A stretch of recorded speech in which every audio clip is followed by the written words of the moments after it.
Bom, então o que que acontece, gente? Quando, para mim chegar a defender que Melquisedeque é pagão, eu vou me fazer uso do quê?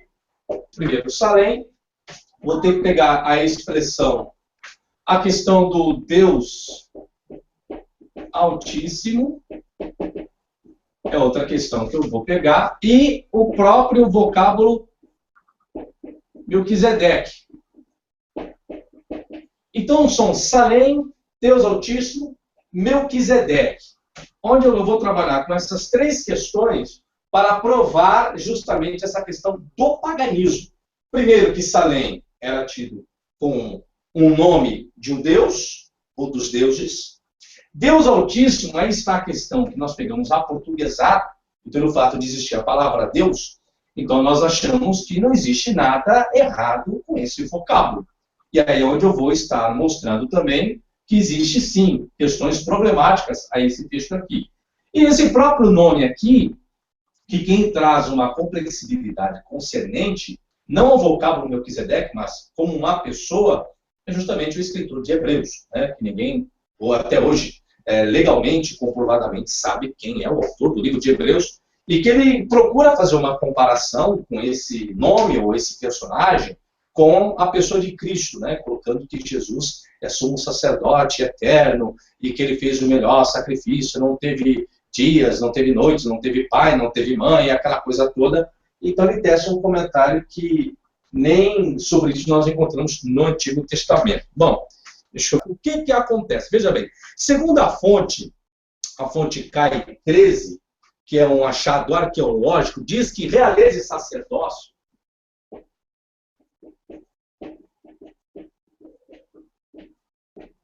era comum no tempo muito antigo, desde a época do Antigo Oriente, ou seja, não era desconhecido essas duas questões, uma pessoa exercer a função tanto de rei como de sacerdote. Porém, aí está a questão, tanto que, vou dar um exemplo aqui do nome que ele fala, nessa fonte que eu fiz menção, deixa eu pegar a referência bibliográfica CAI, que é Danner, que é Aramaicos Descobertas da Língua Cananita, depois eu passo a referência aqui para vocês, ele coloca que dois personagens, Tabinite e um outro personagem chamado Esmunezer.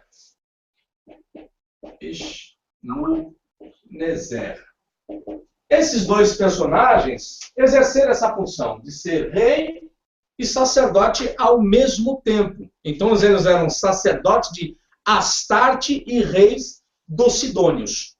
E aí nós temos Melquisedeque. Então aí diz que Melquisedeque era rei e sacerdote. Não é isso? É, sacerdote do Deus Altíssimo.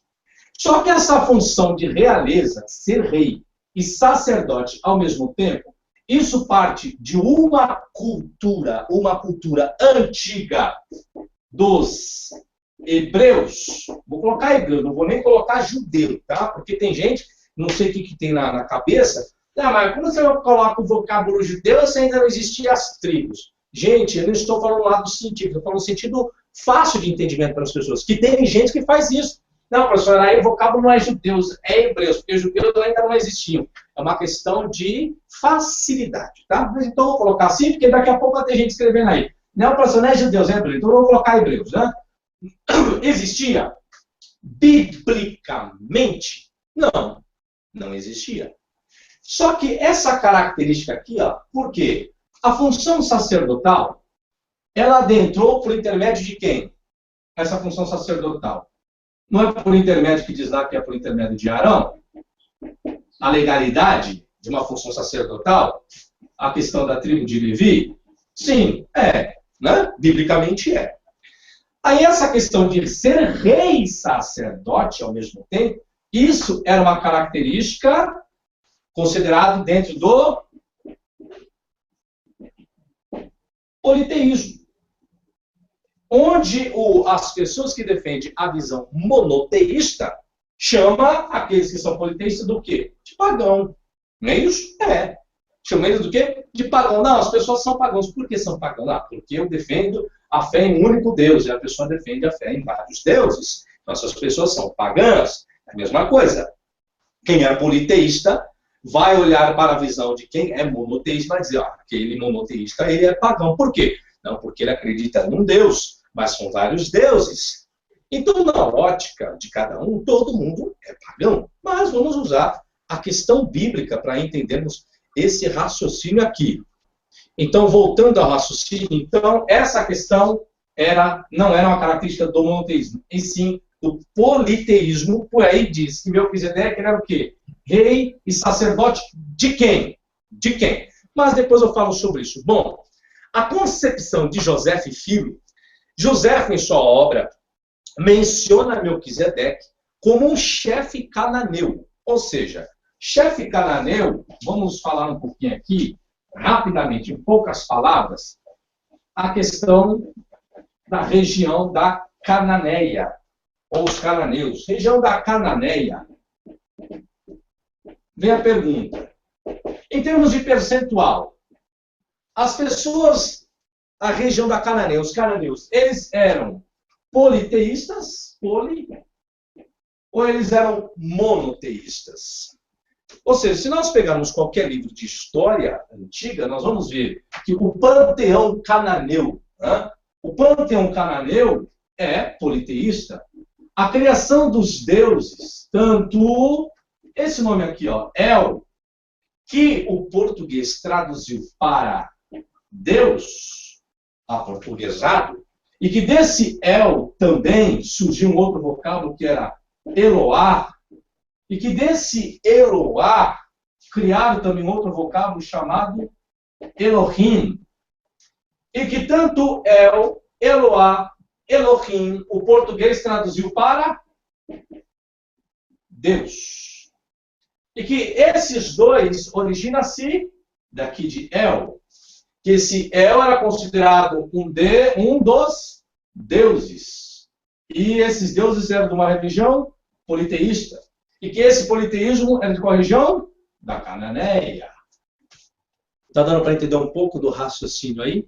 Então, quando o Joséfo ele faz menção de Melquisedeque em sua obra, então eu coloco que Melquisedeque foi o primeiro, olha a ideia que Joséfo coloca, o primeiro a construir um templo e agir como sacerdote de El. Então, segundo Joséfo, ele traz informação que Melquisedeque foi a primeira pessoa a construir um templo para ser sacerdote de El. El, que era um deus dos cananeus.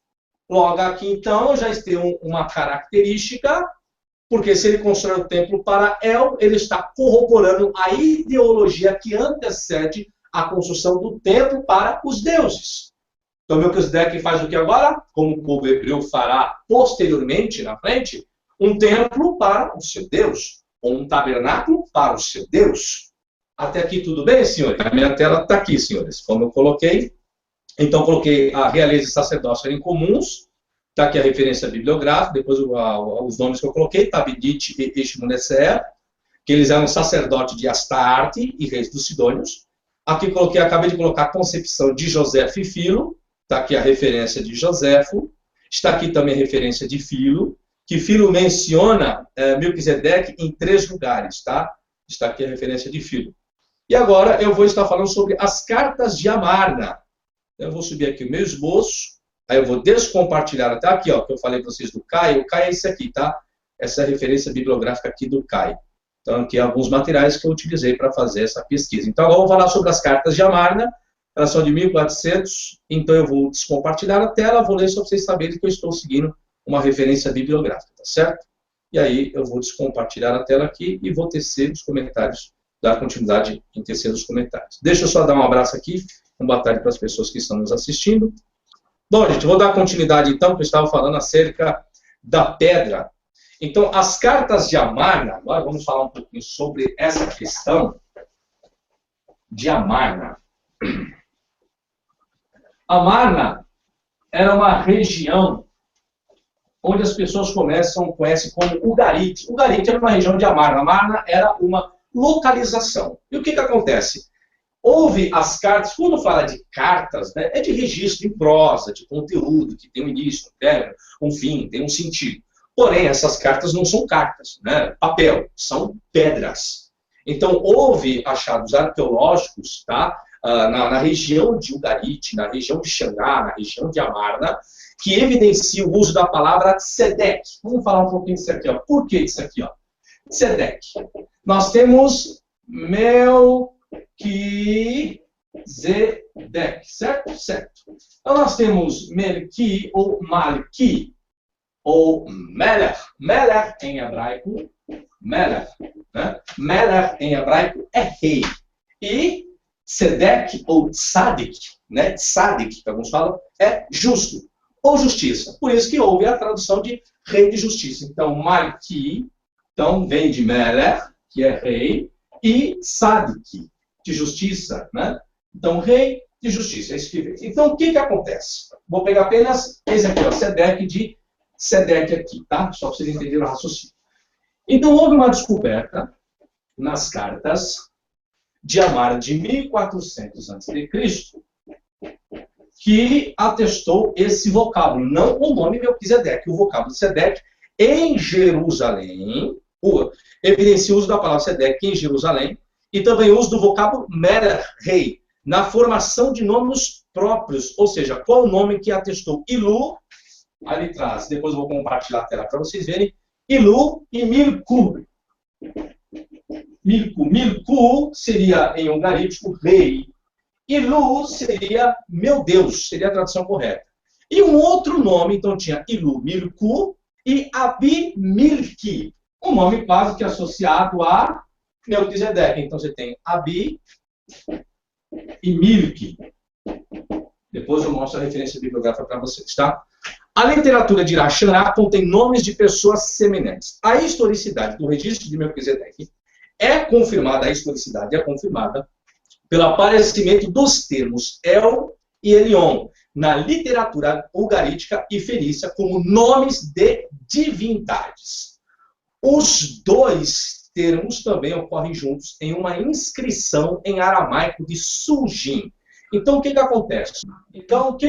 Nós temos dois nomes, Melech e Tzedek, Melquisedeque, que ele era sacerdote rei do Deus Altíssimo. Então, esse Deus Altíssimo nós temos aí de El e Elion. Aí vem a pergunta, que é onde você vai entrar depois, Fábio. Esse El e esse Elion eram deuses distintos? A primeira pergunta. Eram deuses distintos? Ou esse El Elion se referia a apenas um único Deus? E se um único Deus, El Elion, ele era um único Deus dentro do segmento monoteísta? Ou esse El Elion era do segmento politeísta? Se El Elion era do segmento politeísta, quem então adentrou com esse vocábulo ao segmento monoteísta? Para isso, a Bíblia lhe será a referência maior concedente a isso? Não, referência maior? Não. Por que não, professor? Porque a historicidade referente a esse vocábulo é omisso. A Bíblia, o Antigo Testamento, não nos traz uma historicidade do período da adoração a El. E se essa adoração a El, ou El Elion, ou El e Elion, era uma adoração mono, ou seja, do mono passou para o poli, do poli passou para o mono, tá? Então essa fala, para você adentrar com a sua fala, mas antes disso, ó, deixa eu compartilhar aqui a bibliografia que eu utilizei. Então, beleza, está aí, senhores, eu acabei de ler para vocês, de Ilu, Milku e Abimir, que está aqui, Johnson, página 39,7, tá? E a referência também, Johnson, página 34, das cartas de Amarna, do vocábulo de Sedek, a historicidade do registro de Melquisedeque, que eu falei, da literatura ugarítica, aqui, ó, de Pope, tá? Em textos ugaríticos, está aqui a página 55 e 58, tá bom? Então, tudo aqui tem de Sujim também, que eu falei, bom, tudo com referências bibliográficas. E agora, eu vou só dar continuidade, ainda não terminei, ô Fábio, depois eu entro aí na questão do El, tá? Então, o que eu vou entrar aqui agora, senhores? Agora eu vou ter que compartilhar a tela porque eu sou obrigado. Então, eu vou continuar, é o seguinte. Hebreus 7.1 apresenta dificuldades. Onde é que o autor obteve o material para essa descrição de Melquisedeque? Ou seja, quando você chega lá em Hebreus 7, ele faz referência de Melquisedeque. Qual é a referência que ele faz? Essa daqui, ó.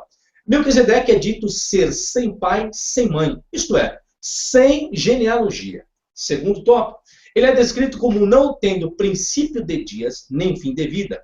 Ele permanece sacerdote para sempre. Essa é a fala que está no registro do livro de Hebreus, capítulo 7, versículo 1 em diante. Aí bem, a resposta está nos registros de Amarna, entre os quais pelo menos 6 a 8 cartas, ou 6 a 8 tablets, fala de um rei de Urussalim. Eu vou até apagar aqui a luz e depois eu vou falar um pouquinho sobre essa questão daí de Urussalim. Sobre Urussalim, nos tempos de Amenófis IV, rei do Egito, Urussalim deve ser identificada com Jerusalém, e os registros pertencem cerca de 1400 a.C. O nome do rei é dado como Abdiquiba, segundo a referência bibliográfica que vocês estão vendo aí. Zimmer diz que a pronúncia pode ser Abditaba, e Sainz utiliza a forma Eved Tove. E aqui eu estou com o texto EA 287, compartilhado com vocês aí, está a referência bibliográfica dela, tá? A questão da sua historicidade. O pessoal chama também de VAT, ou VAT 1644, VAT 1644, que é a catalogação dessa escrita cuneiforme, dessa carta, que vai trazer o seguinte registro, está aqui, ó. Apenas algumas partes, que ele fala o nome do rei, Riba, tá? Irriba, uma Irriba, que está em negrito, e o nome aqui no verso 25, que está Urushalim, Urushalim, que as pessoas entendem como Jerusalém. Fora isso, na linha 31, alguns identificam aqui o povo hebreu, nessa linha 31, que diz que o nome antigamente para o povo hebreu era Rapiro ou Rapiri. Está aqui, ó, em negrito, Rapiri. E aí, na 32, tem outro nome que é Anaiashi. Outros vocábulos também, né? Aqui queria dizer o famoso tzadik, tzadu, tzadu, é o que alguns entendem. Bom, eu vou ler o comentário aqui, depois eu texto os comentários sem o compartilhamento de tela, tá? Diz assim, ó, a tradução. Diga ao rei, meu, aí tudo que você está vendo entre colchetes são questões subentendidas para dar o entendimento, tá? Senhor, mensagem de Abi de Reba, então de Reba é o que está atestado na pedra. Seu servo, eu me lanço a seus pés, do meu senhor 7 vezes. Aí vem o texto do 25 ao 32. Considere Jerusalém, ou considere Urushalim. Isso nem meu pai, nem minha mãe me colocaram neste lugar. O poderoso braço, Zuru, o braço do rei me estabeleceu. Considere a ação. Este é o alto de Mirquilo, Malqui. Lembra de Malqui? Então, Malqui, rei, ou seja, alguns pegam rei, Deus rei, ou rei de justiça, né? É a escritura dos filhos de Lavial, que deram a terra do rei aos Apiro, ou aos Rapiro. Considere, ó rei, meu senhor, eu estou correto. O rei diz a seu senhor egípcio, nem meu pai, nem minha mãe me colocaram neste lugar. O poderoso braço do rei, agora estou aqui parafraseando, tá? Me estabeleceu na casa de meu pai. O que acontece nessa expressão? Se eu mostrar a bibliografia, vou ter seu comentário para vocês entenderem onde eu quero chegar com esse comentário aqui, tá? E a referência bibliográfica, tá? De onde eu extraí essa informação. Então, vamos lá. Torna-se assim claro que, possivelmente, a tradição identificou Melquisedeque com Kiba. Deixa eu descompartilhar. E agora eu vou explicar para o senhor o que eu quis dizer nesse comentário aqui. Bom, descompartilhou. O que acontece, senhor? Nessa pedra que eu acabei de colocar aqui, os senhores viram, aí existem dois nomes. Um que era Urushalim, e aí alguns colocam aí Abdiquiba. Então eu identifico Urushalim como Jerusalém. E esse Abdiquiba, que é o que vai colocar Sainz e os outros historiadores ali, que é onde extraíram a ideologia da história de Melquisedeque. Por quê? Porque nessa estela, nessa pedra, diz que quem colocou ele no poder não foi nem o pai e nem a mãe. Eu vou até ler o comentário aqui. Nem o pai e nem a mãe, para entender sem genealogia. Então, torna-se claro, possível a tradição identificou Melquisedeque com Kiba. De qualquer forma, a ideia de que Melquisedeque era sem pai, sem mãe, ou seja, sem genealogia, pode facilmente ser explicada se as palavras de Kiba sobre si mesmo poderia ter sido também atribuída a Melquisedeque. Então, o que a maioria dos estudiosos estão pensando hoje, segundo as referências que vocês viram ali no compartilhamento de tela? É que, possivelmente, algumas pessoas pegaram esta fala, esta aqui, desta pedra, e aplicaram a Melquisedeque. Por quê? Porque no Antigo Testamento, você não vai encontrar o registro de Melquisedeque sem pai e sem mãe, da mesma forma que o autor de Hebreus faz. Você não vai encontrar no Antigo Testamento. Não existe essa referência que Melquisedeque era sem pai, sem mãe, sem genealogia. Não. Isso é referência do escritor de Hebreus. Aí vem a pergunta. Da onde o escritor de Hebreus tirou essa informação? Se o próprio Antigo Testamento não registra, tirou de onde? Estão entendendo o raciocínio? Vou continuar minha leitura aqui. Porque Melquisedeque, só ele, de todos os personagens do Antigo Testamento, é falado dessa forma, segundo a visão do escritor de Hebreus? A conclusão que se tem é o seguinte. Havia uma tradição em Jerusalém de que Melquisedeque era um rei pré-israelita, que também era sacerdote de El Elyon. Esta é a origem do Gênesis 14, 18, onde El Elyon é identificada com o tetragrama, ou com o Senhor. Aí o salmista faz uso de uma tradição, considerando-se sucessor de Melquisedeque, conforme o Salmo 110. E por terceiro, a Epístola aos Hebreus faz uso do Salmo 110 como sendo uma profecia de Cristo. Lógico, isso não é a ideologia do salmista. Isso são os pais da igreja que fizeram essa interpretação mística, né? Bom, Sayce, Driver, Rommel, nos dispositivos dos tempos. A opinião geral entre os judeus era que Salém era a mesma Jerusalém, concepção dos judeus agora. Como afirma José, em Antiguidade Judaica 1, capítulo 10, tópico 2, que acrescenta que era conhecida como Solima. Aí já José coloca o vocábulo Solima para Salém. Salima, variantes de acordo com Milton também no tempo de Abraão. Também foi falado que a cidade em seu tempo fora chamada de Solima por Romero.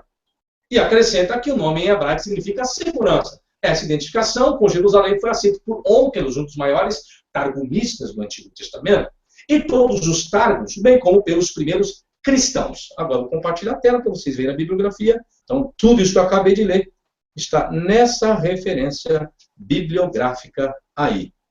Beleza, então está aí, senhores, as referências bibliográficas, só para os senhores verem do que eu acabei de fazer a leitura. E agora já vou mostrar o tópico que eu vou agora aqui, eu acho que vou falar agora sobre Shalem. Fábio, você tem alguma questão sobre Shalem aí? Shalem, nome Salém.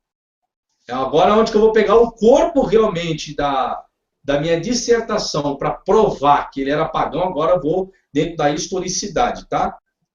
Só sobre Elião. Bom, vamos lá. Shalem, senhores. Shalem, presumivelmente relata o poder divino, simbolizada por Vênus como a estrela da noite. Shalem ocorre como uma divindade, Shalem, ocorre como uma divindade chamada Shalim, ou Salim. Então, Salém, esse nome é rei de Salém, vem de Salim. Preste bem atenção, depois eu compartilho só a bibliografia. Que Salim, nos textos de Ugarit, tá? Nos textos de Ugarit, vamos ver quem era Salém? Salim, aqui é só o nome aportuguesado, mas a origem do nome é Salim, tá? Nos textos de Ugarit, ocorre como um nome divino. Então, era o nome Salém. O Salém era o nome de uma divindade no registro de Ugarit. E também foi utilizado em nomes pessoais entre os semitas mais antigos, conhecidos da Mesopotâmia e, posteriormente, os amorreus. Shalem é interpretado como nome divino nos nomes de lugares como Jerusalém. Então, está o nome Salim, esse nome de um deus incorporado nesse nome Jerusalém, está esse nome incorporado, tá? E Salém também. Também interpretado como um elemento teofórico em alguns nomes pessoais. Quais são esses nomes? Exemplo, Absalão, filho de Davi, Absalom, que esse Shalom diz, os registros dizem de Salim, tem uma certa ligação, e Salomão, ou Shelomó. Então, Shelomó também originando-se daqui. Isso é o que dizem os registros mais antigos. Bom, o KTU. O que é o KTU? São textos de Ugarit. O breve texto mitológico ugarítico, agora eu vou colocar aqui o KTU. Vamos lá. KTU 1.23. KTU 1.23. Depois, os senhores fazem uma pesquisa, o que é KTU, tá? KTU, senhores, são os registros que existem concernente a escrita ugarítica descoberta arqueologicamente que faz algum contexto paralelo com algumas referências bíblicas. São os achados que são muito mais antigos do que os tais registros bíblicos, tá? Então traz muita informação. Então o KTU, eu sempre falei QTU, mas QTU eu lembrava do negócio de código de polícia, né? Pô, lá você tem QSJ, tal, passa o QTC por QRA, o QRA tá no QTH, pô, o QTH é 1000, o QSL, ó, se o QTC chegou aí com 5/5 aí, ó, chegou com QRM, QSL, o QSL, TKS, ou QRB. Então, falar QTU, né? QTU, QTH, então é KTU, tá? Uma correção minha agora, tá certo? Não é QTU, é KTU. Então eu falava QTU, mas não é QTU, é KTU, tá bom? Então, o KTU 23, conhecido como os deuses, olha o nome da epígrafe dessa KTU, dessa pedra, os deuses graciosos e bonitos. É a fonte mais importante sobre o Deus Shalem, sobre o Deus Salim, ou sobre o Deus Shalem, ou sobre o Deus Salem. Melquisedeque, ele era rei e sacerdote do quê? Aqui, ó. De Salem. E esse Salem, quem é que vai falar sobre a historicidade de Salem? É a Bíblia? Não, não é a Bíblia. É os registros, é os KTU. Aqui começa a prova que Melquisedeque era pagão. Então, Salem era o nome de um Deus. Vou continuar. Neste texto, que texto que é os deuses graciosos e bonitos, nesse texto, principalmente um ritual de fertilidade. Shalim, ou Shalem, que é a estrela da noite, está relacionada com Shahar. Sabe onde está esse vocábulo Shahar, que é a estrela da manhã? Em Isaías. Como caíste do céu a estrela da manhã, o nome ali em hebraico que está é Shahar. E quem era Shahar? Shahar, dentro do KTU, que era também um deus. Como caíste do céu, ó Deus Shahar. Ali é mitológico. E essa profecia de Isaías 14 está se referindo a quem? A que tipo de rei? Ao rei da Babilônia. E os KTU escrito em ugarítico. Ugarítico era uma característica do idioma ou da língua, da onde mesmo? Da Babilônia. Só que eu estou me referindo à Babilônia no período de Daniel, tá, senhores? A Babilônia, ó, desde o tempo de Acade, antigamente, tá? Então nós temos Shahar, estrela da manhã, como prole da cabeça do panteão. Então, tanto Shalim e Shahar eram cabeças da prole, ou seja, eram prole da cabeça do panteão. E quem era o chefe do panteão? Era El. Que esse El é a tradução em Gênesis 14, que eu quis dizer, como Deus.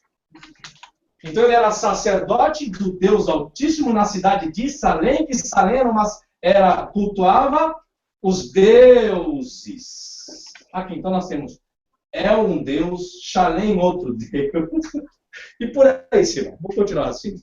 El e duas mulheres que ele encontrou à beira-mar. Nos textos de Ugarit, Shalem também ocorre separadamente na lista de deuses, como Acadiano chama de Salimu.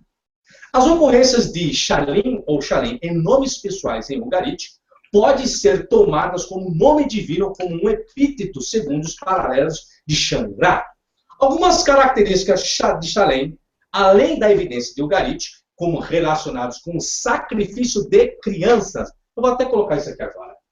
Então, em Shalem, diz que era associado, o nome Shalem era associado com sacrifício de crianças. Beleza. O nome? Shalem. Ok.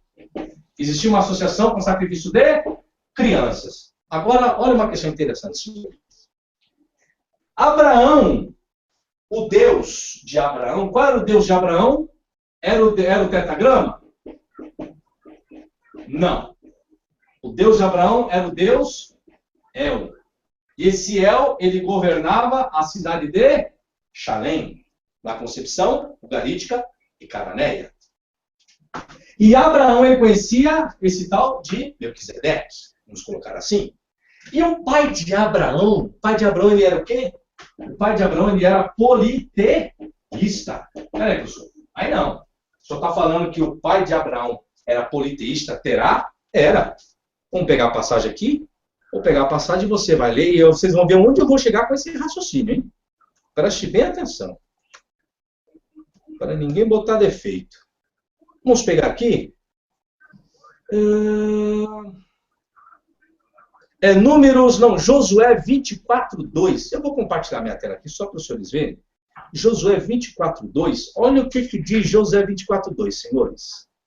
Eu acho, não sei se vai ficar, acho que vai ficar bem pequenininha, mas só me acompanhe na leitura aí. Compartilhou minha tela aí, ô Fábio?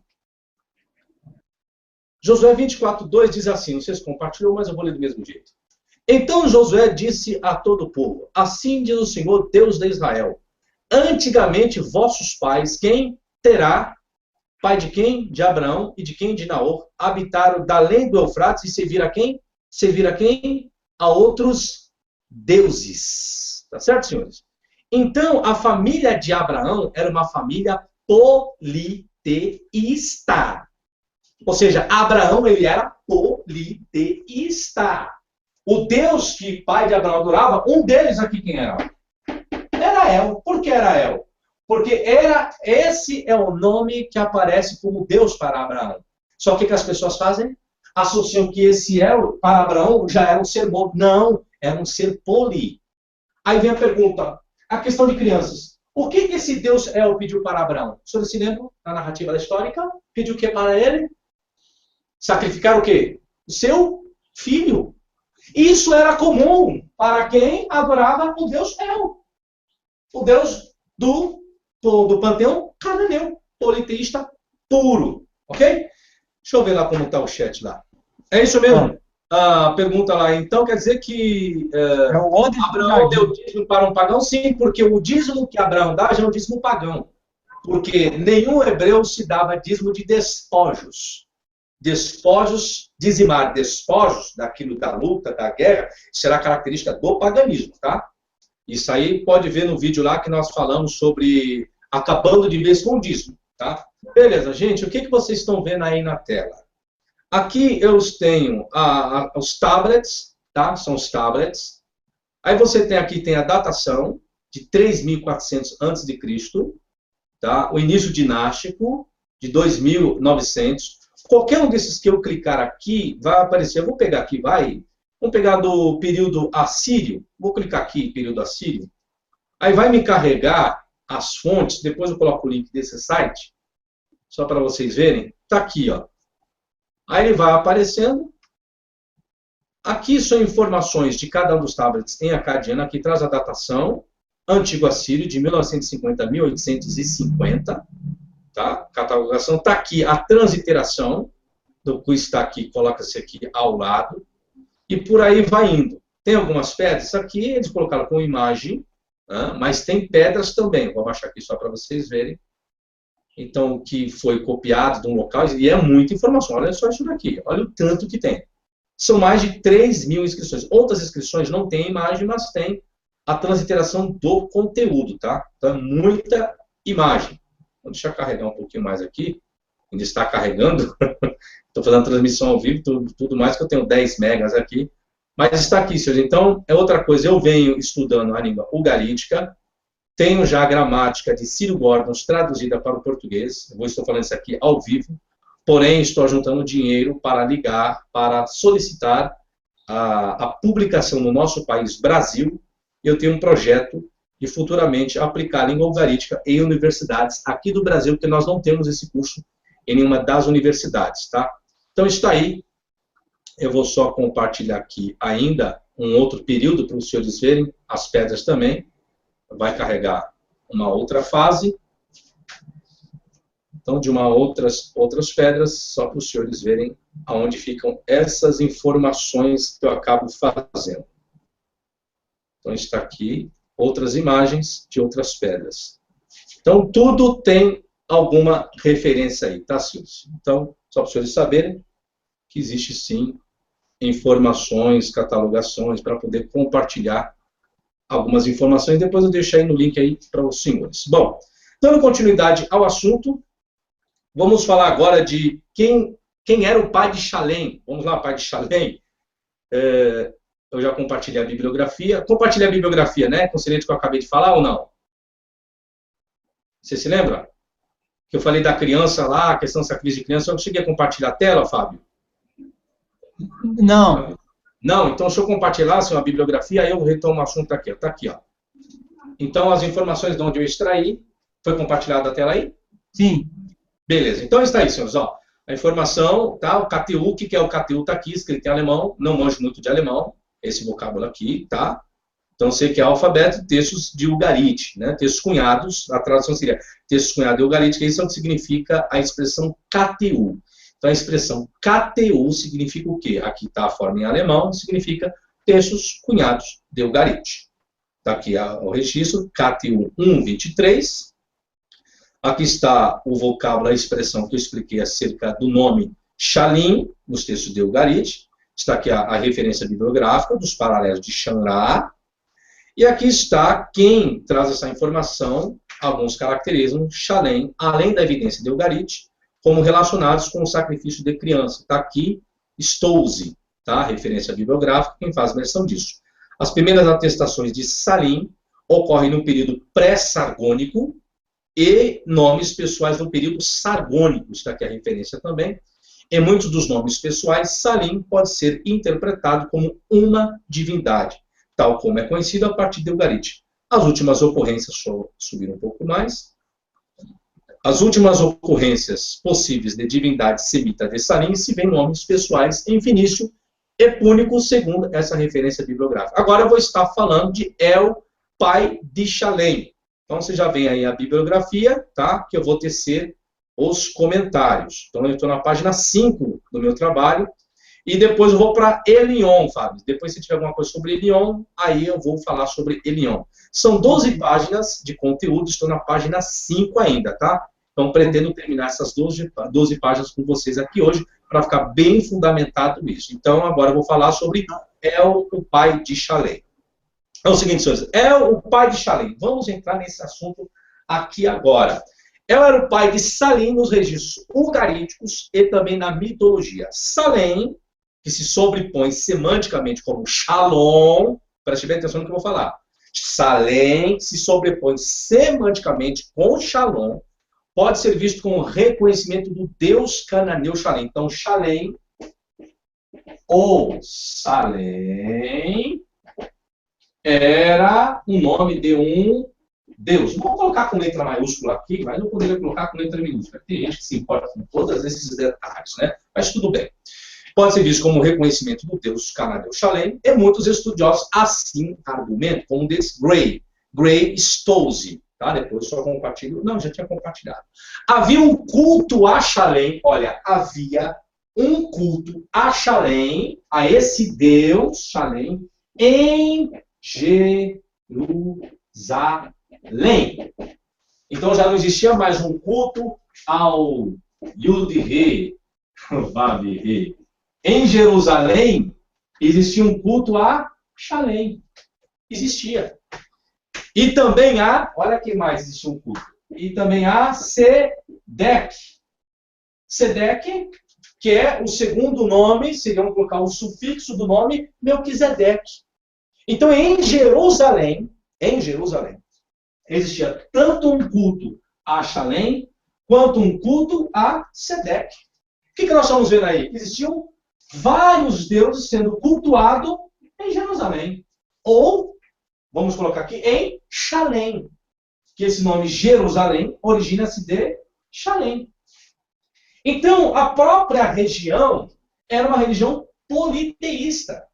Então, Melquisedeque, ele era rei de Shalem e sacerdote de Deus Altíssimo. Então, esse Melquisedeque, ele era um politeísta. O nome dele já diz tudo. O nome dele já era um nome politeísta.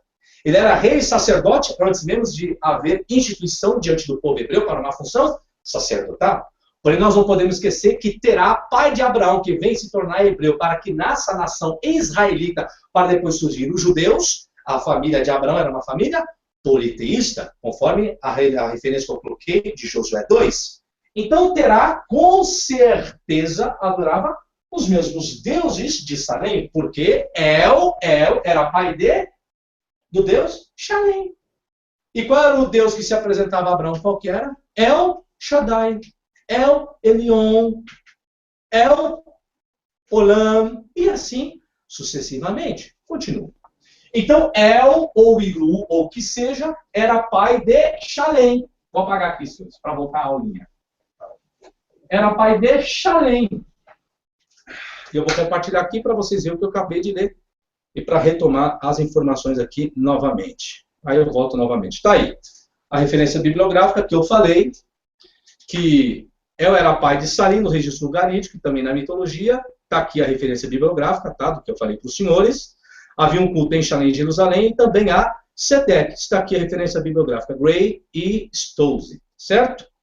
Está aí. Agora eu vou falar de Elion. Vamos saber quem foi Elion.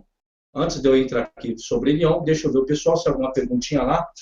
Andoí, professor, tem uma linha de pensamento que defende como verdade, não há outras linhas que também dizem ser a verdade. Cabe nós aprender com um e com o outro. Bom, eu sigo fundamentos, não estou dizendo que o meu fundamento é a verdade absoluta, tá, gente? Igual eu falei, o desafio do Ronaldo foi o quê? Que entrasse pessoas com outro fundamento, colocando que Melquisedeque não era pagão. Eu estou dizendo que a minha linha é uma verdade absoluta. Eu estou colocando um fundamento defendendo que Melquisedeque era pagão. Só que eu estou aqui sozinho e ninguém quis entrar para colocar os fundamentos dizendo o contrário, tá? Por isso que eu falei, depois de assistir o vídeo, fica fácil escrever, tecer comentário é fácil. Mas entrar aqui na sala ninguém quer. Bom, vou continuar meu raciocínio. Agora eu vou falar sobre a questão de Elion. Vamos lá, depois eu compartilho a minha tela. Eu já compartilhei da bibliografia passada, agora Elion. Elion é o seguinte, senhores, deriva do verbo hebraico Alá. Alá. Mas associa até com o Alá, professor, o Deus lá do povo muçulmano. Sim, também, né? O significado é subir, Alá, ou estar acima, Alá. Agora eu já não sei, eu sei que existe uma questão fonética idêntica. Agora, se tem o mesmo significado, bom, como eu não conheço árabe e também não conheço muita cultura do povo islâmico, então não posso dizer muito coisa do povo muçulmano, né? Bom, significa subir. Elion, no Antigo Testamento, pode ser usado tanto como um adjetivo, esse nome Elion, então o nome Elion pode ser usado como adjetivo, descrevendo algo que é espacialmente mais elevado do que qualquer outra coisa, ou como um substantivo usado principalmente em referência à divindade mais alta. Então, como adjetivo, lógico, vai trazer uma qualidade da expressão Elion, algo que é acima. Então, Elion é algo maior, acima. E como substantivo, vai trazer Elion como um substantivo, como um Deus. Então, eu posso dizer, Deus Altíssimo. Essa expressão que está em Gênesis, que Melquisedeque ele era sacerdote do Deus Altíssimo. Então, essa expressão aqui, ó, Altíssimo, é a expressão Elion em hebraico, que a raiz é Allah. Então, existe a raiz, da onde esse nome originou-se do quê? Da raiz. Aí esse nome Elion, que a portuguesada está na tradução de Altíssimo, ele tem o sentido como adjetivo e como substantivo. Como adjetivo, está dizendo que esse Deus ele é altíssimo aqui, ó. Ele é grande, ele é maior. Então a versão em português pegou esse altíssimo no sentido de adjetivo e não no sentido de substantivo. Isso o português. Mas vamos continuar. Como um nome divino, ele não aparece em associação a outras formas divinas, em combinação com outros nomes divinos. Então, esse mesmo Elion, que vai aparecer com um tetragrama, né, como o Senhor Altíssimo, tetragrama Altíssimo, vai aparecer com Elohim, vai aparecer com El, ou seja, então existe essa construção, tá? Na Septuaginta, agora entra um detalhe interessante, e aqui vai dar pano para manga, e eu não quero nem saber a cor da chita, depois achem fundamento para dizer o contrário. Na Septuaginta, Elion é traduzido para Ipistos. Vou escrever aqui, já que depois eu vou compartilhar. Ipistos. Vamos lá. Nós temos Ipistos. Ipistos. É o que nós temos aqui. Então, traduziu Elion, foi traduzido para a Septuaginta para Ipistos. O vocábulo Elion é atestado em outros textos do Antigo Oriente Médio, como o aramaico, o fenício, o ugarítico e grego. Como um elemento teofórico, Elião também pode ser rastreado em nomes pessoais no sul semita. A fim de entender o caráter e o papel de Elião, deve primeiro ser determinado se a palavra, agora bem, a palavra Elião se refere a uma divindade ou funções independentes, sempre com um epíteto para outro Deus, ou com um adjetivo, com uma construção. Qual o sentido? Bom, surgiu o chamado de fragmentos de Sancuniaton. Olha o nome que eu vou utilizar agora. Sancuniaton. Um exemplo mais claro de Elião funcionando de forma autônoma é encontrado nos fragmentos Sancuniaton, da teologia fenícia, preservada pelo pai da igreja chamado Eusébio. De acordo com Sancuniaton, um certo Elium, chamado Altíssimo, ou em grego Epistos,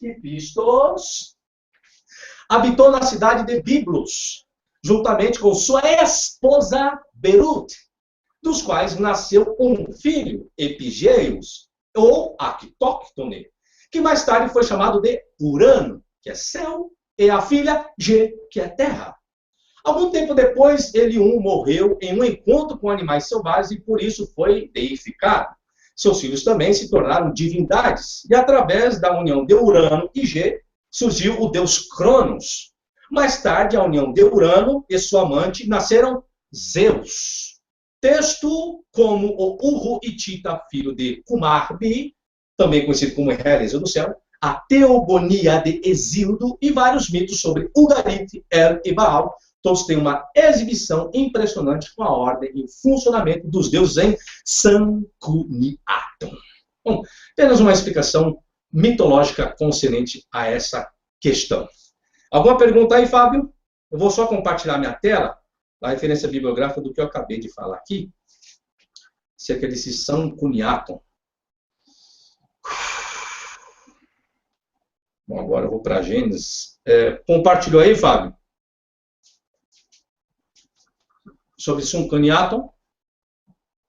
Fábio? Acho que ele não está aí. Bom, gente, eu não sei se está compartilhado. Por isso que eu falei sozinho aqui, fica difícil. Bom, para mim foi compartilhado. Está aí, então, do que eu acabei de falar da obra de Sancuniaton. Está aqui a referência bibliográfica. Tá? É uma obra de Eusébio, tá? Eusébio que vem falando um pouquinho sobre isso. Agora eu vou falar, senhores, sobre essa questão de Gênesis 14, 18, que agora eu vou entrar sobre o vocábulo epistos, que vocês estão vendo no compartilhamento de tela, e depois eu vou estar abordando sobre o vocábulo el. Então, Elion, vocês viram o significado. Agora vamos falar um pouquinho sobre essa questão de Gênesis 14, 18, e o vocábulo grego epistos, e depois eu vou para el, tá certo? Então, vou dar continuidade aqui, mas enquanto isso, deixa eu ver se mais alguém ali adentrou. Vou dar os agradecimentos. Bom, senhores, dando continuidade, agora eu quero falar um pouquinho sobre Gênesis 14, 18, 22, que é onde aparece a Melquisedeque, ali juntamente com Abraão, sobre detalhes desse texto. Você pega um vídeo lá sobre dízimo, acabando de vez com dízimo, tá bom? Devido à atestação de El Elyon em Gênesis 14, 18, 22, junto com o título El expandido, se eu for expandir, tá? Da Kanar Shemi Rash, Melquisedeque parece ser um representante do culto de El Elyon, a quem a tradição bíblica associou à cidade de Salém. É isso que a tradição bíblica fez, pegou El Elyon com a cidade de Salém. E sobre Salém, eu expliquei aqui agora o que era Salém, né? Deus dos senhores verem, né? Note que a referência ao Senhor no versículo 22, aí existe o tetragrama no versículo 22 de Gênesis 14.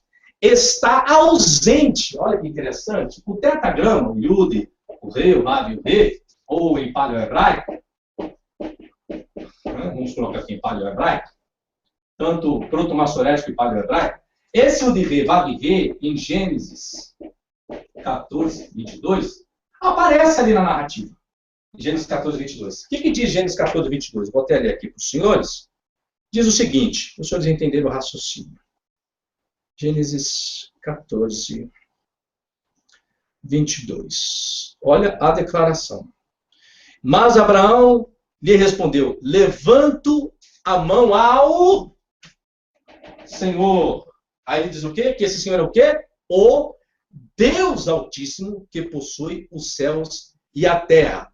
Então, o que ele está dizendo? Vou até ler em hebraico. Vaiomer Avraham el Melech Sidon Harimoni Yad, El Adonai, El Elyon, Konei Shamaim Vaaretz. Então, o Senhor Deus dos céus e da terra. O que está dizendo esse versículo 22? Que o tetragrama, ele é o quê? Ele é o Deus El Elyon. Isso é o que está em Gênesis 14, 22. Isso no texto massorético, sendo apoiado pelo Códex Leningrado B19, que é o que eu utilizo, o Códex Leningrado B19, que é utilizado na Bíblia Hebraica, Estudo e Gartença. Porém, quando você chega no aparato crítico, que são anotações de rodapé, deixa eu abrir minha câmera que não estou vendo nada aqui agora. Quando você chega no rodapé, vai desfocar, aqui chama-se aparato crítico. Aqui essas notas bem pequenininhas chama-se Massorá Parva. E aqui bem pequenininho, aqui é Massorá Magna. Então essa Bíblia, lógico, ela é toda em hebraico, tá? Não tem nada em português aqui. Olha lá, todo em hebraico, onde folhear, vai dar só hebraico, hebraico, hebraico, tudo hebraico, tá? É isso aqui, é essa aqui que eu utilizo aqui, tá? Então, o que acontece? Olha o que aconteceu e a tendenciosidade de ocultar a informação aqui, ó. Por quê? Qual é a alegação? A alegação que alguns querem colocar é que tá vendo o tetragrama aí, então, o Deus de Abraão não era o Deus El, para tirar a característica que nesse período aqui, nessa época, nesse texto, Abraão não era pagão. E aqui, nesse período, Abraão era pagão, junto com o Melquisedeque. Aí, o que acontece? Pegaram e colocaram em Sírio do tetragrama. Porém, senhores, o que acontece? A Septuaginta, o siríaco e o manuscrito de Qumran, de Gênesis, não atestam essa referência aqui, ó. Omitem. Por que essas versões omitem? Porque a Septuaginta, vamos aqui agora, o siríaco e qualquer outra informação, ou seja, o texto hebraico, ou o manuscrito hebraico que deu origem ao texto massorético, não é o mesmo texto hebraico que deu origem à Septuaginta.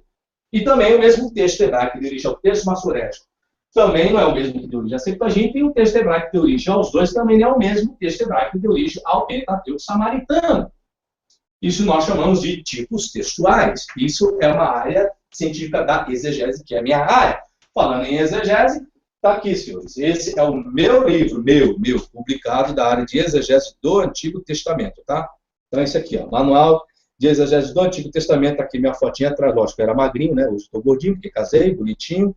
Tá aqui os endossos, tá aqui um pós-doutor pela USP, endosso Edson de Faria Francisco, tá? Tá aqui os endossos, tá bonitinho, atestado, 272 páginas, bonitinho aqui, tá? Então, a exegese, ela vai lidar com o quê? Justamente com isso. Então, por que omitiram? Porque o texto massorético registrou informação, enquanto que outras testemunhas, que é contemporânea aos registros em hebraico, foi utilizado manuscritos em hebraico também, omitiram. Por quê? Isso é uma parte da crítica textual. Omitiram por quê? Ou seja, não é que omitiram. O texto massorético acrescentou informação para tirar a caracterização do Deus El da narrativa. O que o escritor quis fazer aqui? Vamos lá, simples, ler de novo. Mas Abraão lhe respondeu: levanto a mão ao tetragrama, ao Senhor. Aí ele vai descrever agora. E esse Senhor, o Deus Altíssimo. Senhor, o Deus Altíssimo. Então, esse aqui é o Deus Altíssimo. É isso que o escritor faz. Quando eu tiro essa expressão Senhor, olha como ficaria a tradução. Mas Abraão lhe respondeu: levanto a mão ao Deus Altíssimo que possui os céus e a terra. Levanta a mão a El Elyon, que possui os céus e a terra. Então, colocou-se o tetragrama para dizer que quem possui o céu e a terra, e quem é o Deus Altíssimo, é o tetragrama. Isso é uma inserção. Foi por essas inserções também que surgiu a teoria documentária do médico francês Astruc Willinghaus. Ele quem criou a teoria documentária das 4 fontes. Eu vou sair só um pouquinho do tema aqui, só preciso entender um pouquinho da historicidade. A fonte javista, a fonte eloísta, a fonte sacerdotal e a fonte deuteronomista, os quais eram grupos que escreveram todo o Antigo Testamento, excluindo assim, então, a teoria de que é Moisés quem escreveu o Antigo Testamento. Bom, vou continuar minha leitura do que eu estava lendo aqui para os senhores e vamos continuar essa aula aqui. Gênesis 14 fornece a única evidência de ligação ao culto El Elyon. Apenas Gênesis. Ou seja, o livro de Êxodo, Levítico, não falam sobre o culto. Apenas o livro de Gênesis vai falar sobre o culto ao Deus El Elyon, com Jerusalém. Observa-se que o nome Salém sugere links para a divindade astral Shalem. Além disso, os nomes de Melquisedeque, Melquisedeque e Adonisedeque, meu senhor é Sedeque em Josué 10:1, ambos são identificados como reis de Jerusalém. Essas deidades Salim e Sedeque, são pelo menos tão prováveis que tenham sido adoradas nas liturgias em Jerusalém no período pré-israelita. Eu vou só compartilhar a minha tela aqui das bibliografias e depois eu vou para o próximo tópico, tá? Deixa eu compartilhar. Aqui, deixa eu ver se compartilhou. Estou sem o auxílio do Fábio aqui. Agora estou sozinho de vez. Bom, está compartilhado, estou vendo aí. Então está aí, senhores, tá? Compartilhação. E agora vamos para o próximo tópico, que é o vocábulo epístolo. Agora vocês vão ver o que vai acontecer, tá? A influência das traduções e versões e tudo mais. Depois eu compartilho só as bibliografias. Bom, epístolos, no Novo Testamento, epístolos é um título decididamente de Lucas para Deus. Então, Lucas, segundo o Evangelho de Lucas, ele utiliza o vocábulo epístolos. Deixa eu ver se é isso mesmo. Isso. Ipsistos. Ipsisto. Tá? Ele vai utilizar esse vocábulo aqui. Para Deus, usado 5 vezes no Evangelho de Lucas, capítulo 1, versículo 32, versículo 35, 76, capítulo 6, versículo 35, capítulo 8, versículo 28. E 2 vezes em Atos, capítulo 7, 48, 16, 17. Ipsistos só é atestado em 2 contextos não lucanos, que não seja de Lucas, tá? O 7 e Hebreus 7:1, que é uma citação de Gênesis 14, 18. No Evangelho de Lucas, o termo é empregado no anúncio do anjo a Maria, que seu filho será chamado Filho do Altíssimo. Então, esse ipsisto significa, vamos lá assim, Altíssimo. Que esse ipsisto, o vocábulo grego, é a tradução do vocábulo hebraico, Elion. Que esse Elion ele tem 2 sentidos. Tem o sentido como substantivo e o sentido de adjetivo. A questão que vai chegar agora é, essa tradução de ipsistos, foi tomada no sentido substantivo ou foi tomada no sentido adjetivo? É isso que nós vamos discutir aqui agora. Vamos lá? Vamos continuar a leitura aqui. Filho do Altíssimo. E que o poder do Altíssimo virá sobre ela. Agora vem, você fala assim, ó, filho do Altíssimo. Ele é filho, a pessoa é filha do Altíssimo. Esse Altíssimo, esse vocal Altíssimo, está sendo utilizado. Agora, você vai ter resposta. Como substantivo ou como adjetivo? Para você agora, deixa eu ver aqui no chat quem vai me responder. Para você, o vocábulo Altíssimo, segundo o texto, vou te dar o texto para você ler aí. Agora vamos interagir um pouquinho aqui. Segundo o texto de Lucas 1:32, ele será chamado Filho do Altíssimo. Esse Altíssimo aí de Lucas 1:32, ele é um substantivo ou é um adjetivo? Vamos ver aqui agora. Então, quando falar Filho do Altíssimo, o Altíssimo é substantivo, gente. Não é adjetivo. Adjetivo é uma qualidade do substantivo. Então, o filho, a pessoa é filha do. Esse do aqui ele é filho de quem? Filho do Altíssimo. Vamos colocar filho de Altíssimo. Então, esse do, que as pessoas chamam de, caracteriza a questão do dativo. Então, ele é filho de quem? Ele é filho do Altíssimo. E esse Altíssimo, ó, tem que ser um substantivo e não um adjetivo. Ele não é filho de uma qualidade. Ele é filho de alguém. Então, é utilizado como substantivo e não adjetivo. Olha agora que interessante. Lembra quando eu falei de ipsistos, que origina-se de Elion? Lembra quando eu falei de Elion como substantivo e adjetivo? Vamos lá. Como Elion como adjetivo, estou dando a qualidade, é um substantivo. Né? Então, Deus Altíssimo. Ele é maior. Ele é grande. Quando eu pego Elion como substantivo, eu estou caracterizando um Deus. Um Deus. Ou um dos deuses cananeus. Então, essa referência de Lucas está dizendo que a pessoa é filha do... Aqui, ó. Ele é filho de ipsistos. Ele é filho de um Deus. Aí, ó. Olha a mitologia do Novo Testamento entrando aí. Aí a mitologia do Novo Testamento. Lucas está fazendo uso da mitologia dentro dos seus escritos. Ele está dizendo que ele é filho de Psisto, que esse Psisto é de Elion, que esse Elion tem como substantivo e adjetivo. Essa é a raiz do vocábulo Psisto. Vem de Elion. Ficou claro agora, senhores? Bom, eu vou continuar a leitura aqui. Obrigado pela resposta aí, cada um oscilou, mas tudo bem. Bom, aí diz assim, ó. Olha só Lucas 1,35. E o poder do Altíssimo virá sobre ela. O poder de quem? O poder de Elion.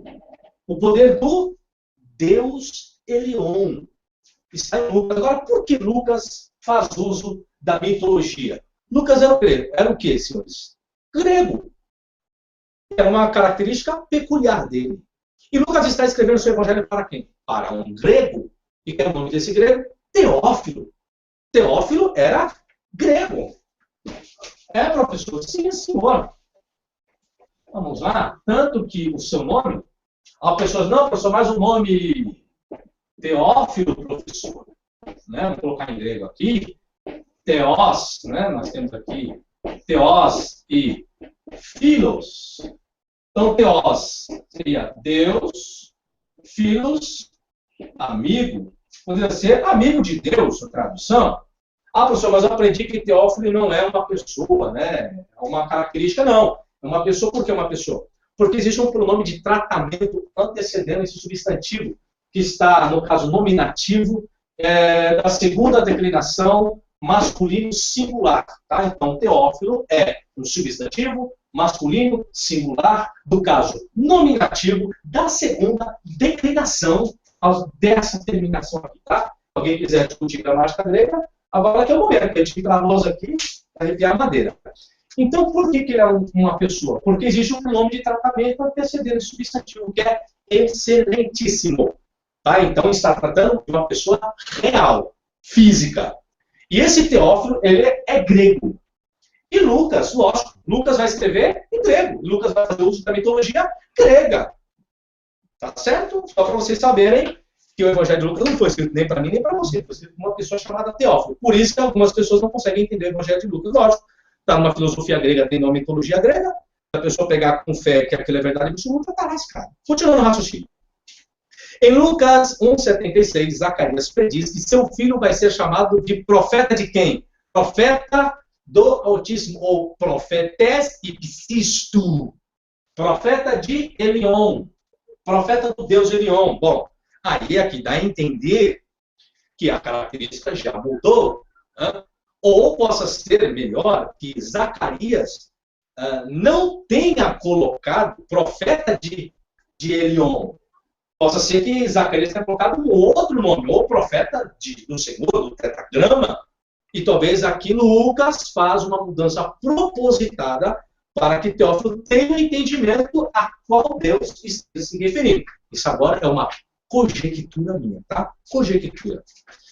Bom, aqueles que amam seus inimigos são chamados de filhos do Altíssimo por Jesus em Lucas. E os demônios, lá de Gadara, identificaram Jesus como o quê? Como o filho do Deus Altíssimo. Como? Filho El Elion. O Deus patriarcal ainda. Então, Lucas, ainda vou analisar melhor, mas vai entender que Lucas utiliza uma linguagem muito paganizada. Porque ipsistos, utilizado como substantivo, caracteriza, sim, o nome de Elion como Deus. Essa é a questão. Tá? Espero que vocês tenham entendido aí o raciocínio, tá bom? Bom, próxima coisa que eu vou abordar agora é o nome El. Bom, gente, eu acredito que dá para vocês entenderem o raciocínio.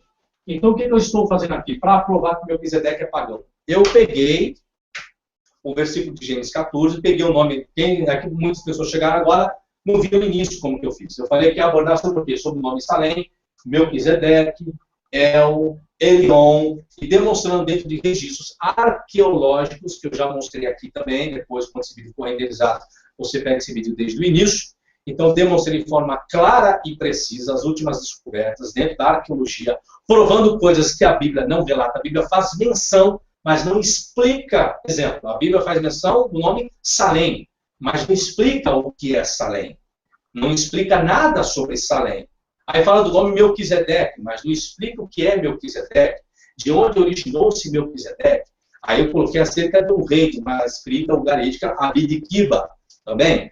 Depois eu expliquei acerca de Melqui e Tsedeque, que era o nome de Tsedeque, era o nome de divindades. Aí eu falei um pouquinho sobre Elion, o vocábulo Elion, dentro da ramificação semítica, que também era nome de um deus dos registros ugaríticos. Então, tudo está corroborando coisas que a Bíblia não explica, mas que a arqueologia vem explicando, que realmente Melquisedeque era pagão. E eu coloquei também que há um texto que eu coloquei de Josué, que o pai de Abraão pertencia ao paganismo, adorava outros deuses. E também expliquei que Melquisedeque era sacerdote do Deus Altíssimo e não existia uma construção sacerdotal ainda para o povo hebreu. Isso depois vem constituída por intermédio lá de Moisés, Arão e assim sucessivamente. E que também a questão de ser rei e sacerdote, que diz que Melquisedeque era rei e sacerdote, isso era uma característica pagã também dos povos politeístas, e eu dei o nome de dois personagens que foram reis e sacerdotes ao mesmo tempo. Então, todas as fontes que eu levantei vêm corroborando o percentual que realmente Melquisedeque era pagão na época. Então, ele recebe, vamos dizer assim, o dízimo de Abraão. Esse dízimo que Abraão dá também era o dízimo pagão, porque não só se dizimava dízimo dos despojos, quem lhe dava contra o paganismo. Bom, esse é o resumo de tudo que eu falei até agora aqui, tá certo? Bom, eu vou continuar para encerrar. Eu acredito que agora é o nome El. Eu só não vou pegar todas as funções terminológicas da etimologia, assim, não vai levar muito tempo para mim falar. Eu vou só compartilhar para vocês verem o que eu vou omitir na minha fala, tá? O que eu vou omitir. Deixa eu ver se... Não vou nem omitir. Eu tirei. Não. Vou só fazer a leitura. Isso. Bom, vamos aqui então, gente. El, vocábulo El, para ser rápido. O vocábulo El origina-se do verbo ul ou il, que significa forte, poderoso ou um herói comparado com outro vocábulo. A Septuaginta relata o vocábulo archon etnon. Muitas cópias têm ir, ou nair, ou nauim. Por exemplo, da Babilônia. Isaías tem ir, gibor, herói poderoso. A mesma pessoa claramente destinada em ambos os lugares, até mesmo Deus conosco. Quando conectado com isso, a frase fica no plural. Bom, existe a repartição semítica do vocábulo, que eu não vou ler, depois eu compartilho o termo. Vou pegar só o que... Deixa eu compartilhar logo, para vocês verem o que eu vou omitir, para isso ficar registrado no vídeo, tá? Não sei que depois vai ser renderizado. Como eu não vou falar, então vou compartilhar. É muito detalhe da construção etimológica, mas aí eu vou compartilhar. Para vocês verem o que eu não vou trazer na minha fala, não que não seja importante, não é isso, tá? Porque vai levar muito tempo. Tá aqui, ó. Então vocês têm aí os vocábulos em hebraico, il, ul, tá? El, gibor, desculpa, não colocar transliteração, tá? Ili, 23 atestações, alguns falam de elei, que aqui é uma construção plena, aqui é uma construção defectiva, que nós temos dois iud, aqui um iud só, então aqui defectivo e pleno, tá? É a referência gramatical, depois vocês pegam na gramática. Aqui outra repartição semítica, aqui a versão etiópica, na forma cananita como traz, as referências bibliográficas, ugarítico, que é il, ilmi no plural, construto, tá? Il ou ili, feminino, como que é o plural também, fenício, a forma como o fenício registra o vocábulo el, tá? O plural de que forma que é. Ou a versão aramaica, o árabe, aqui são referências, algumas do árabe também, questões do acadiano, tá? Então esse aqui que eu não vou ler, apenas explicando para vocês. Aqui também não vou fazer a leitura, que é na construção etimológica da forma do apelativo, do el, do garítico, fenício, conforme que traz, aqui está as bibliografias do acadiano. Bom, aí vocês estão vendo aqui uma nota, trago até a língua árabe aqui também, tá? Então vocês dão pausa e analisem esse conteúdo. E aqui embaixo estão as referências bibliográficas concernentes a essa construção etimológica, tá? Então eu vou fazer a leitura aqui, ó. Atestações do vocábulo. Então, quantas vezes ele ocorre no Antigo Testamento, o uso na Septuaginta, o uso na Vulgata, também não vou fazer leitura, depois vocês dão pausa e analisem aqui O uso na Mesopotâmia também foi utilizado como ilu, que essa é a raiz primária do vocábulo El, que agora eu vou falar sobre El, tá? E o uso nas cartas de Xangá, aqui está também o KTU, que utiliza como El está escrito como Kadesh, como santo.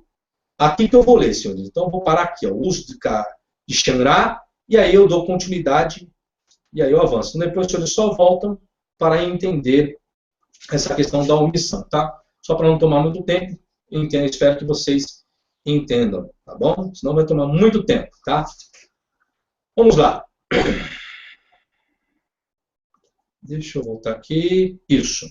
O uso em Xangá. Os textos do gabarito de Xangá fornecem mais de 500... Olha, gente. O registro de Xangá utiliza mais de 500 atestações.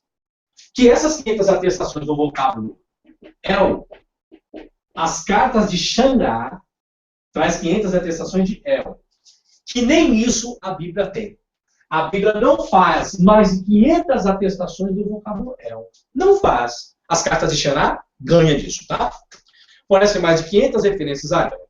O substantivo ir, que vem de ir, tá? Em textos ugaríticos, frequentemente tem um significado no apelativo. Especialmente na literatura epistolar, mas em parte também nos textos mitológicos, culto e épico.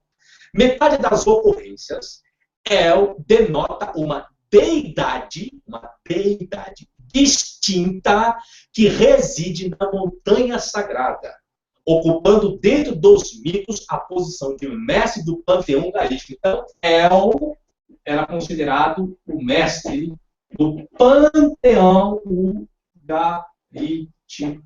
Tá aqui, ó. Então, o Deus, né, de Melquisedeque, aqui, ó. É isso aqui, tá? El está descrito como santo, Kadosh, tá? Que a sigla em ugarítico também é KDS, tá? Da onde originou-se essa mesma raiz para o hebraico.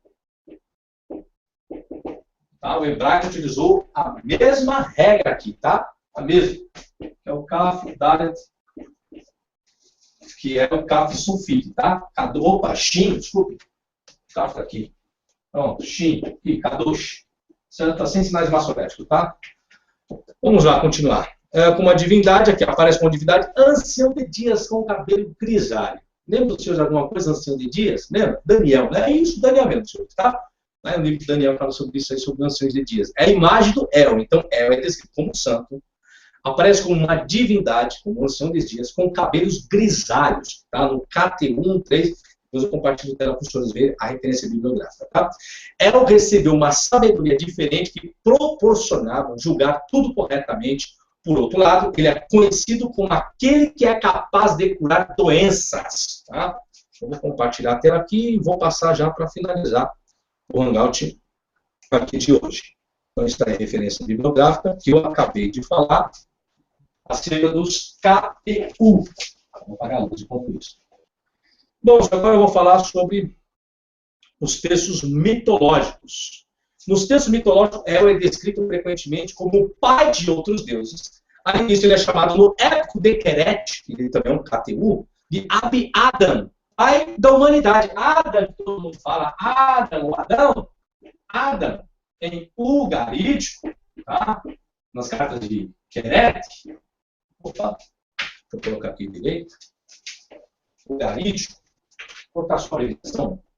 Ugar de Queret.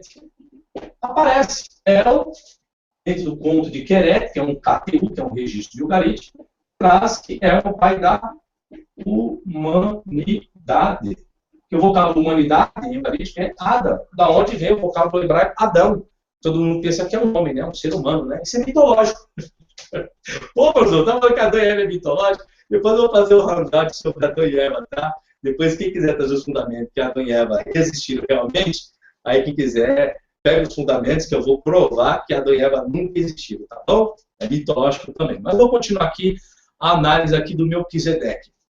Então, Adão, pai da humanidade, obviamente, porque ele é o criador da humanidade. A construção também, o ugarítico, ocorre várias vezes nos mitos e uma vez no épico de Akhat. A expressão El refere-se à atividade criativa, Tradicionalmente, a raiz tem sido entendida como participio do tronco até G, como substantivo derivado da mesma raiz. Tá? Em relação à humanidade, El abençoa Queret, que é o nome de outro Deus, e Danilo, a fim de dar-lhes descendentes. Segunda pergunta. Alguém lembra do nome chamado Daniel na Bíblia? Ainda que houvesse no meu der esses três homens. Quem eram esses três homens? Era Noé, acho que era Noé, não sei se era Jó e Daniel, mas não é Daniel, é Danel. Tá? Esse Danel, esse personagem Danel, está nos registros ucaríticos, viu? Não tem nada a ver com o Daniel da Bíblia, como alguns imaginam, tá? É mitológico também, viu? Bom, mas deixa eu falar, acho que está no livro de Jeremias aqui, é uma coisa assim. Vou continuar a leitura. No KTU 1.3, El é descrito como aquele que designa Baal como rei. O verbo usado para descrever a ação é kani, ou kun. No entanto, não significa criar. O verbo ugarítico usado para criar é kanai. Ele é utilizado em relação aos deuses no KTU. Então, tudo é criado. Baal foi criado por El. Bom, depois eu entro aqui, tá? Tudo foi criado por El. Vou só compartilhar a tela aqui e vou pular para os senhores verem o compartilhamento aqui, tá? Então, tudo é criado por El. E aqui, senhores, eu vou finalizando. Já são 2 horas de hangout sozinho aqui, falando. Imagina se tivesse mais pessoas, tá? Então, está o compartilhamento. Não dá para mim ler tudo. Está aí, é muita informação. Estou na página 10, falta apenas 2 páginas, e aí eu concluo esse hangout aqui, tá? Então, aqui, deixa eu ver aqui mais alguém, as pessoas estão perguntando mais alguma coisa. Eu estou vendo aqui que todo mundo aqui está aqui, vai lá em peito, cara, então, é isso mesmo. Ninguém vem aqui e questionou. Bom, ninguém quis, mas tudo bem. Então, senhores, terminando o raciocínio, vamos lá. Vou compartilhar. Eu vou para a lousa agora aqui, tá? Então, para finalizar o assunto, vou pegar a parte final, que é El foi distinto do tetagrama e aqui o Encel, que algumas pessoas pensam. Então, o que eu quis colocar com tudo isso, senhores? Justamente a questão do Deus Altíssimo. Então, não vou nem fazer essa distinção aqui eu vou fazer no meu vídeo sobre o tetagrama, algumas pessoas vão pensar aqui. Então, para mim fechar, vou colocar um resumo aqui. Quais são as provas que eu quis alegar? Então, todos os registros antigos arqueológicos, o problema gerou aonde? Justamente, finalizando, o nome Melquisedeque é um nome, né, tirando o rei Malqui, esse nome aqui é nome de um deus. O nome que ele era sacerdote do deus, Salem é nome de um deus. O fato dele ser rei e sacerdote, isso era só para deuses no período antigo, antes da instituição de sacerdotes. Tá? Outra questão, o nome El era nome de um deus, conforme é o registro. Elion também era nome de um outro deus. Olha o que nós temos de ênfase aqui. Tudo nome de Deus. Práticas politeístas. Salem, nome de Deus. Sedeque, nome de Deus. Função de rei sacerdote de deuses. É o nome de um deus cananeu. Ele é o nome de um deus cananeu. E isso tudo que eu coloquei com fundamento. Com registros da arqueologia e bibliografia. E aí, o que se subentende é que quando ele diz que aí ele recebe o dízimo, que era um dízimo também para os deuses. Porque só o politeísmo é que dava o dízimo de despojos. A prática era pagã. Então eu coloquei aqui todas as probabilidades fundamentadas com referências bibliográficas, depois vocês voltem ao vídeo, para ver que Melquisedeque, ele era pagão.